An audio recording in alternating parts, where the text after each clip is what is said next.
Ich wache um 7 Uhr auf. Die ersten Sonnenstrahlen liegen wie Goldstaub auf meiner Decke.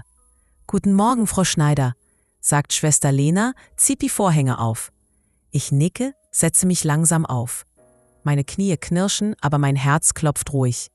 Seit März wohne ich hier im Seniorenstift Sonnenhof vor den Toren von Koblenz. Ein kleines Zimmer, ein Holzbett, ein Radio, ein Fenster mit Blick auf den Rhein. Mehr brauche ich nicht, außer Erinnerungen. Und heute spüre ich: Sie wollen hinaus. Ich heiße Clara Schneider. Ich bin 86 Jahre alt.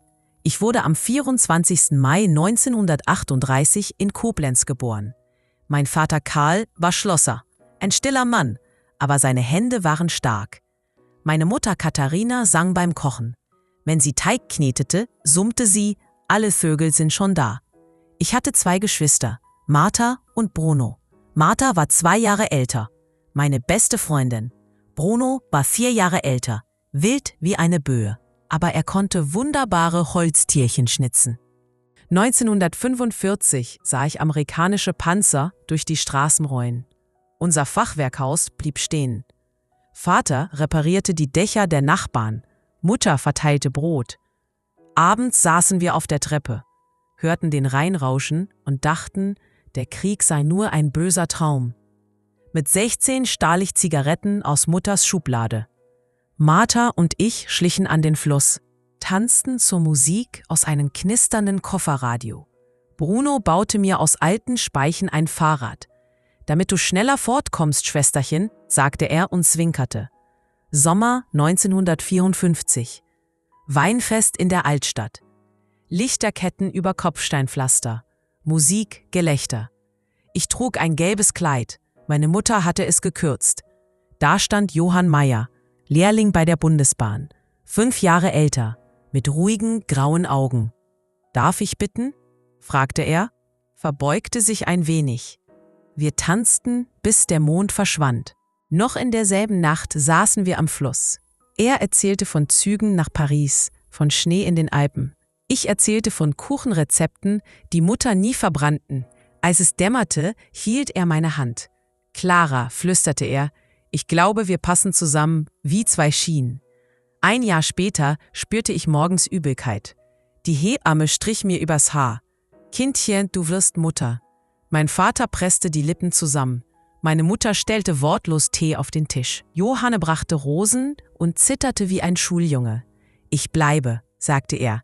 »Ich will Familie.« Am 28. Oktober 1955 heirateten wir in der romanischen Kirche St. Castor. Mein Kleid war geliehen, meine Schuhe drückten, aber mein Herz war leicht. Bruno kam zu spät, lud mich danach auf dem Marktplatz zu einer Zuckerwatte ein. »Für die Braut«, lachte er, »damit das Leben süß bleibt.« Unser erster Sohn Johannes erblickte am 9. Juni 1956 das Licht der Welt. Er schrie laut, als wollte er allen beweisen: »Hier bin ich.« Robert kam 1958 mit schwarzen Locken und neugierigen Augen. 1960 wurde Benjamin zu früh geboren. Die Ärzte in Bonn kämpften, sein Herz war zu schwach. Er blieb 3 Tage. Ich hielt ihn, flüsterte Lieder, die er nicht hören konnte. Johann grub im Garten ein Loch und pflanzte einen jungen Apfelbaum. »Für Ben«, sagte er leise, »damit etwas wächst, wenn wir schon loslassen müssen.« 1963 schenkte uns das Leben Luise. Sie sang, bevor sie richtig sprach. Wenn sie lachte, klangen Glocken in meinem Kopf. 4. April 1965, kurz nach Mitternacht. Ein früher Frühlingssturm peitscht Regen gegen die Fenster. Ich spüre Wehen, schnell, hart, zu früh. Johann fährt mich in die Uniklinik Bonn. Im Kreissaal riecht es nach Desinfektion und Hoffnung. Um 3:47 Uhr kommt meine Tochter zur Welt. Die Hebamme ruft. Es ist ein Mädchen, Katrin. Doch Katrin atmet nicht richtig. Die Lippen werden blau. Ein junger Oberarzt, Dr. Seifert, eilt herbei. »Schwere Zwerchfellhernie«, sagt er. »Wir müssen sofort nach Heidelberg verlegen. Dort gibt es eine neue Methode. Ich bin schwach, verliere viel Blut. Sie legen Katrin in einen Inkubator, schieben sie an mir vorbei. Ich sehe nur ihre winzige Hand im Licht der Neonröhren. Eine Schwester beugt sich zu mir. Wir melden uns. Sobald das Baby angekommen ist, dann wird alles schwarz. Als ich Stunden später erwache, steht ein Stationsarzt am Bett. Er spricht leise, wählt vorsichtige Worte. Und ich höre nur, wir konnten nichts mehr tun. Ich falle in Ohnmacht. Meine Erinnerung an diese Nacht bleibt verschwommen, ein Riss im Stoff der Zeit. Von da an glaube ich, Katrin sei gestorben. Johann streut später etwas Erde unter den Apfelbaum und flüstert ihren Namen. Wir reden kaum darüber. Der Schmerz bleibt, aber das Leben drängt weiter. Wir zogen in ein Häuschen im Hunsrück. Johann arbeitete als Lokführer, ich halbtags in einer Bäckerei. Morgens roch das Haus nach frischem Brot, abends nach Johannisbeersaft. Martha lebte in Andernach, leitete eine Kinderbetreuung und wir tauschten Rezepte. Bruno zog mal hierhin, mal dorthin. Er trank mehr als gut tat. Aber alle 2 Monate kam ein Paket. Ein geschnitzter Vogel, ein Foto von ihm am Bodensee. Ein Gruß, bleib fröhlich, Schwesterlein. Vater starb 1970 an einem Herzinfarkt auf seiner Werkbank. Mutter kochte für das halbe Viertel zur Trauerfeier. Ihr Hefezopf war Legende. Sie starb 7 Jahre später. Ruhig im Sessel, ein Märchenbuch auf dem Schoß. Bruno war bei ihr. Später sagte er, sie hat gelächelt, Clara, ganz friedlich. 1978 wurde ich Großmutter. Johannes schenkte uns Carvin. Als ich das Baby hielt, roch ich plötzlich den Frühling aus dem Apfelbaum. Ben war nie weg, er blühte jetzt in Karins Augen. Die 80er brachten Feste, Hochzeiten, Sonnencreme und manchmal Gitarre am Lagerfeuer, wenn Robert altmodische Schlager sang. Luise gewann einen Fotowettbewerb mit einem Bild unseres Apfelbaums. Johann rahmte das Foto ein. Der Baum stand mitten in einem Blütenregen. 1995. Johann klagte über Schmerzen in der Schulter. Kalk, sagte er, nichts Schlimmes. Die Klinik in Mainz entfernte ein Blutgerinnsel. Die Operation galt als Routine. Aber in der Nacht wanderte ein neues Gerinnsel ins Gehirn. Ich saß an seinem Bett. Clara, geh weiter tanzen, flüsterte er. Dann wurde seine Hand kalt. Die Trauer war schwer, aber nicht schwarz. Ich stellte seine Lokführermütze in die Küche. Jeden Morgen berührte ich sie kurz und hörte im Kopf ein fernes Pfeifsignal. Johannes lebte mit seiner Frau und der kleinen Karin in Freiburg. Wir telefonierten jeden Sonntag. Seine Stimme klang immer wie Musik. Am Abend des 22. Dezember 1996 machten sie sich auf den Weg zu mir. »Bis morgen, Mama«, sagte Johannes, »bring den Apfelstrudel in den Ofen.« Doch sie kamen nie an. Ein LKW geriet auf der A5 ins Schleudern. Ein Augenblick und mein Sohn, seine Frau und meine Enkelin waren fort. Die Polizei stand am frühen Morgen vor meiner Tür. Ich öffnete, hörte den Satz nicht ganz, spürte nur, wie die Welt einfrierte. Wochenlang sprach ich kein Wort. Ich saß am Fenster und schaute auf den Rhein, bis selbst das Wasser mir laut vorkam. Bruno trank immer noch zu viel, aber er schnitzte jedes Jahr einen Weihnachtsstern. 2010 rief er mich nachts an. »Clara, verzeih«, sagte er. »Ich hab mehr Fehler als Finger.« »Ich verzeih«, antwortete ich. »Komm nach Hause.« Eine Woche später starb er an Leberversagen. Ich hängte seinen letzten Stern ans Fenster. Er leuchtet schwach, aber stetig. 2009 bekam Martha die Diagnose Demenz. 2 Jahre lang fuhr ich jeden Freitag nach Andernach. Wir saßen unter Kastanien, sangen Kinderlieder. Manchmal fragte sie, »Bist du meine Schwester?« Ich antwortete, »Ja, Herzchen.« 2012 schlief sie ein und wachte nicht mehr auf. Ich stellte ihr Foto neben die Lokführermütze. Robert war der ruhigste meiner Kinder. Er lebte in Hamburg, wurde Musiklehrer, heiratete nie. »Ich habe meine Schüler«, sagte er, »mehr brauche ich nicht.« Er rief jeden Sonntag um Punkt 10 Uhr an. Wir redeten über alles, das Wetter, Bücher, den Rhein. Im Frühling 2022 meldete er sich plötzlich nicht. Ich rief zurück. Keine Antwort, auch am nächsten Tag nicht. 2 Tage später rief das Krankenhaus an. Ein Hirnschlag im Schlaf. Still, friedlich. Ich saß lange am Fenster, hielt seine letzte Sprachnachricht in der Hand. »Mama, du bist meine schönste Melodie.« Ich speicherte sie und ließ den Sonntag still werden.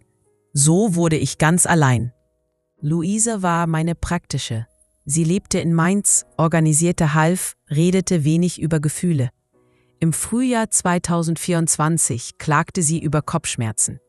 Ein geplatztes Aneurysma. So plötzlich, dass nicht einmal Zeit für ein Lebwohl blieb. Nach ihrer Beerdigung stand ich allein in meiner Küche. Keine Kinder mehr, keine Enkel, die noch atmeten. Nur das Ticken der Wanduhr und der Duft von kaltem Kaffee. 2 Monate später schickte das Sozialamt eine freundliche Dame. »Frau Schneider, Sie brauchen Hilfe«, sagte sie. So kam ich in den Sonnenhof. Kein Versprechen auf Rückkehr. Nur ein Zimmer mit Blick auf den Rhein. Mein Körper wurde müde.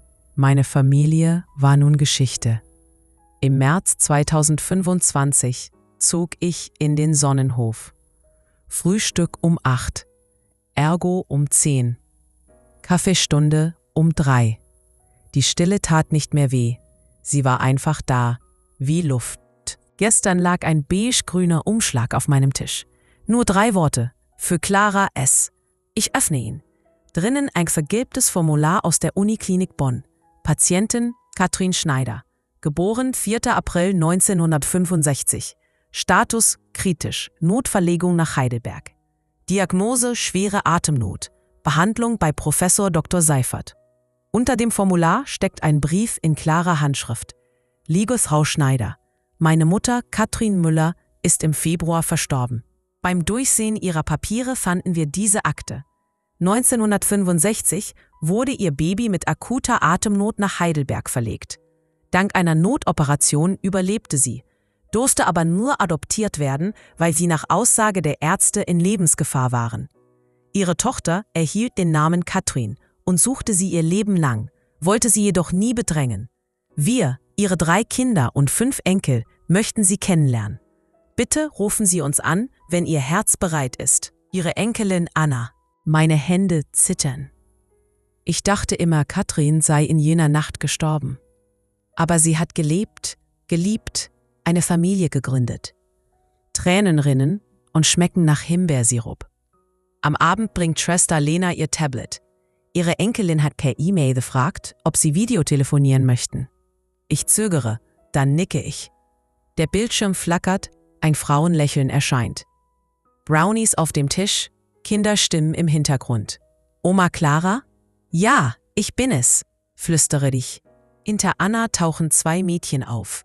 Winken, rufen Uroma. Mir fehlen Worte, also winke ich einfach zurück. Anna erzählt, wie Katrin Krankenpflegerin wurde, Kindern half, sang im Kirchenchor. Sie trug immer einen kleinen Apfelanhänger, sagt Anna. Wissen Sie warum? Ich lächle. Vielleicht kannte sie die Geschichte unseres Apfelbaums. Am nächsten Morgen klopft Schwester Lena an meine Tür. Frau Schneider, ihre Enkelin Anna ist am Telefon. Ich nehme den Hörer. Oma Clara, ich habe für übermorgen einen Platz im ICE reserviert, sagt Anna. Ich warte dann in Heidelberg am Bahnsteig auf dich. Meine Stimme zittert. Traust du mir die Reise zu? Natürlich, wir schaffen das, antwortet sie. Lena drückt mir die Schulter. Wir helfen beim Packen. Ich öffne meinen alten Koffer. Ein Kleid, Johanns Foto, ein Glas Himbeermarmelade für Anna. Übermorgen fahre ich nach Heidelberg. Vor der Abfahrt bitte ich um einen letzten Spaziergang ans Ufer. Schwester Lena schiebt meinen Rollstuhl durch den Garten bis zum Rhein. Ich rieche Algen, höre Möwen, sehe Wellen, die schimmern wie buntes Glas. Danke, alter Freund, flüstere ich dem Fluss zu. Du hast mich getragen. Ich stütze mich am Rollstuhl ab, mache 2 wackelige Schritte. Mein Rücken knackt, aber ich stehe. Ein Anfang, sage ich. Lena lächelt und der Rhein applaudiert. Der ICE schnurrt Richtung Süden. Ich blicke aus dem Fenster. Weinberge, Burgen, Kirchtürme. Jeder Kilometer ist ein neues Blatt im Kalender. Ich setze die Kopfhörer des Bordradios auf. Glenn Miller, Moonlight Serenade erfüllt meinen Kopf. Ich schließe die Augen. Johann erscheint, reicht mir die Hand. Geh weiter tanzen, Clara. Ich lächle, öffne die Augen, sehe mein Spiegelbild im Zugfenster. Alte Haut, klare Augen.